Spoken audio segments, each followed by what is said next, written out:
गर्मी में गरीब बेटी की जादुई खास की एसी। ओह, कितनी गर्मी लग रही है। ऊपर से ये टेबल पंखा भी मरमर कर चल रहा है। एसी लगी होती तो मस्त नींद आती। तभी पंखा चलते चलते जोरदार आवाज करके बंद हो जाता है, जिसकी आवाज से गरीब सत्यकाम का परिवार जाग जाता है। अजी ये इतनी तेज आवाज कैसी थी? क्या मालूम चंदा, पर ऐसा लगा जैसे कुछ टूट गया। तभी भारती टेबल पंखे को देखती है।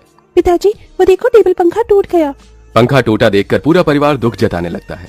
हे भगवान, ये क्या, एक और परेशानी बढ़ा दी तूने हम गरीबों पर। ये टेबल पंखा ही तो इस गर्मी में हमारा इकलौता सहारा था। अब तो इस गर्मी में हम बेहाल हो जाएंगे। कितना कहता था मैं कि दिन में पंखा बंद रखा करो, सारा दिन तो चलता रहता था। अब दिन रात चलेगा, कोई भी चीज तो खराब तो होगी ही ना। एक एक पाई जोड़ कर लिया था ये पंखा, अब कहाँ से लाऊंगा तुम्हारे नए पंखे का दाम। इसलिए तो कहती हूँ पिताजी कि घर में एक एसी लगवा दो, गर्मी भी नहीं लगेगी और नींद भी अच्छी आएगी। ये सुनकर गरीबी से झुंझलाया सत्यकाम अपनी दूसरी बेटी भारती को डांट लगाते हुए बोला, अरे चुप कर तू भारती, तेरा बाप कोई सर्विस वाला थोड़े है जो लाख रुपए महीना कमाता है। जब देखो एसी एसी एसी कहते रहती है। ये एसी सोफा सब अमीरों के घरों में होता है, हम गरीबों की औकात में नहीं है खरीदना। अच्छी, अब जाने भी तो बच्ची है। अब ही चलो सब सो जाओ। आस पड़ोस वाले भी इतनी रात में हम गरीबों के घर में से हल्ला गुल्ला होता सुनेंगे तो क्या कहेंगे। जैसे तैसे सब गर्मी में सो जाते हैं, लेकिन अपने गरीब माँ बाप बहन को गर्मी से बेहाल देखकर वो गरीब बेटी रात भर खुद सो भी नहीं पाई। अरे सुबह हो गई, जल्दी से साफ सफाई कर लेती हूँ, फिर बाबा के लिए चाय भी बनानी है।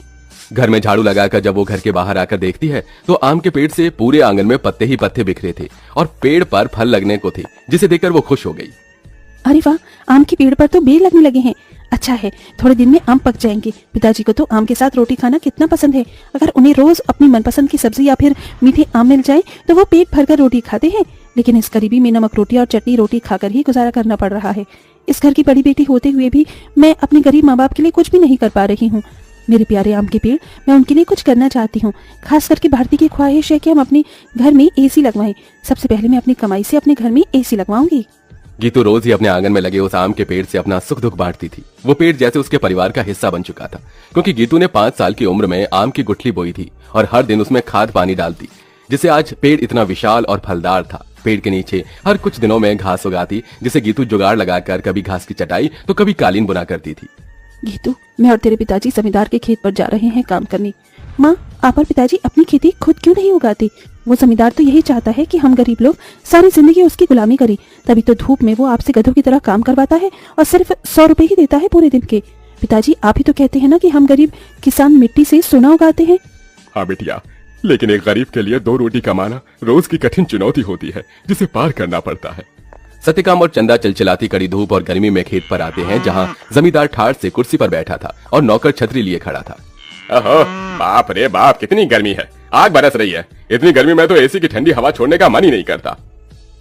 राम राम मालिक। अरे भाड़ में गया तेरा राम राम, यहाँ गर्मी से मेरा कचूमर निकला जा रहा है। कहाँ मर रहा था? हाँ, अब तक कहाँ मर रहा था? चलो दोनों मियाँ बीवी खेत जोतने में लग जाओ, उठाओ हल। जी मालिक।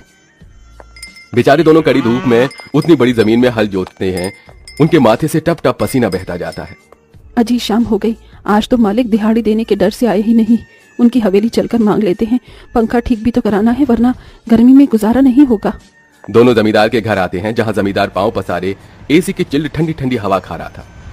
ओहो, क्या मजा आ रहा है। एसी में भैया मजा बहुत है। अरे सत्यकाम, तू यहाँ? जी मालिक। पैसे दे दीजिए। ये पकड़ 200 और चल दफा हो जा। इसी तरह दिन गुजरते हैं। दोनों मियाँ बीवी जो भी कमा कर लाते अपनी गरीब बेटी के हाथों में रखते थे, जिससे बहुत ही समझदारी से गीतू घर चलाती और उसमें से कुछ बचा भी लेती। 100, 200, 300, 350, 400, 410, 420, 30, कुल मिलाकर मेरे पास अभी तक के 700-800 रुपए ही इकट्ठे हुए हैं। इतने में एसी कहाँ से आएगी? अगर मैं किश्त बनवाकर भी एसी ले आऊं तो फिर मैं कैसे किश्त भरूंगी? तभी भारती अपनी गरीब बहन गीतू को परेशान देखकर बोली, दीदी, आजकल तो कबाड़ी वालों के पास भी अच्छी अच्छी चीज मिल जाती है। अमीर लोग तो नया खरीद लाते हैं और महंगी चीज भी बेच देते हैं। हाँ, ये ठीक रहेगा, मैं कबाड़ी में से कोई एसी उठा लाती हूँ। गीतू एसी खरीदने कबाड़ी की दुकान पर चली आई। भैया जी, मुझे कोई सस्ती एसी दिखाइए। गरीब लड़की लगती है, एक काम करता हूँ, ये खटारा वाली एसी थमा देता। इसे क्या पता इसमें क्या डिफॉल्ट है। ये लो बहन जी, ये एकदम बढ़िया एसी है। ये चलती तो है ना? चलती नहीं, दौड़ती है, एकदम धूम मचा देगी ठंडी हवा की। 1000 रुपए की लगेगी, अब जल्दी से ले लो। लेकिन मेरे पास बस 800 ही हैं। चलेगा चलेगा, दे दो। गीतू खुशी से वो एसी घर लाकर सबको चलाकर दिखाती है। माँ पिताजी देखो, आपकी गरीब बेटी एसी खरीद कर लाई है 800 में। अब हमें गर्मी में नहीं सोना पड़ेगा। मगर ये चल क्यों नहीं रही? 800 में कोई एसी देता है भला क्या? पैसे फंसा कर आई है जाकर। सब मुंह बनाकर सो जाते हैं और गीतू पेड़ के पास आकर रोने लगी। मेरे प्यारे आम के पेड़, वो कबाड़ी वाला मुझ गरीब के पैसे खा गया। ये एसी चल भी नहीं रही। मुश्किल से 1-1 रुपया इकट्ठा किया था।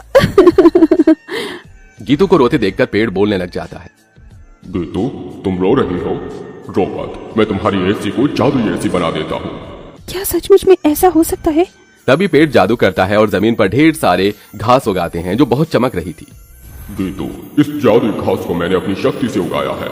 इसे एसी में लगा दो, ये एसी जादुई हो जाएगी। गीतू बिल्कुल वैसा ही करती है। तभी घास का एसी बनकर पूरा होते ही सुनहरी चमक से भरकर चल पड़ता है और पूरे घर को बर्फ के जितना ठंडा कर देता है। माँ पिताजी, भारती देखो, एसी चलने लगी। पूरा गरीब परिवार घास के एसी को चलते देखकर चौंक जाते हैं। अरे देखो चंदा, हमारी बिटिया ने घास की एसी बनाई है। हाँ जी, लेकिन ये घास की एसी कैसे चल रही है? ये एसी कूलर तो बिजली से चलते हैं। तभी जादुई घास एसी के आंख कान मुंह बन जाता है। एसी इठलाकर बोला, क्योंकि मैं जादुई घास का एसी जो हूँ। ये लो, जी भर के खूब ठंडी हवा खाओ। अरे वाह दीदी, क्या धांसू एसी बनाई है। हम गरीबों जैसे घास की एसी है। एसी तो बड़े बड़े अमीरों के घर में भी नहीं होगी। अब हम गर्मी में एसी की ठंडी हवा में सोएंगे। तभी चंदा रोते हुए बोली, बिटिया, अगर दिन भर इस एसी की ठंडक में ही सोते रहेंगे तो कमाएगा कौन? बगैर खून पसीना बहाए पैसे थोड़ी मिलता है। ये कहते हुए चंदा रोने लगती है। तभी जादुई घास एसी में से ठंडी हवा के साथ नोट बरसने लगते हैं। लूट लो, जितने चाहिए लूट लो। देख क्या रही हो? अरे रामा, ये जादुई घास की एसी तो लक्ष्मी मैया का रूप है। चंदा देख, कैसे करारे करारे नोट दे रहा है ये एसी। क्योंकि मैं कोई मामूली एसी नहीं बल्कि जादुई घास का एसी हूँ। मैं तुम्हें हीरे जवाहरात सोना चांदी सब दे सकता हूँ। एसी के इस कथन को सुनकर गीतू ने उसे आजमाया। अगर ऐसा है तो हमें सोने चांदी के सिक्के देकर दिखाओ। तभी एक सुनहरी चमक के साथ जादुई घास एसी में से सोने चांदी के ढेर सारे सिक्कों की बारिश बरसने लगी। तुम तो सच में जादुई एसी हो माँ। अब आपको उस जमींदार की गुलामी करने की जरूरत नहीं। अब हमारे पास जादुई घास का एसी है। दोनों मियाँ बीबी खुशी से फूट फूट कर रोए। चंदा देखो, अब हमें और दुख नहीं काटना पड़ेगा।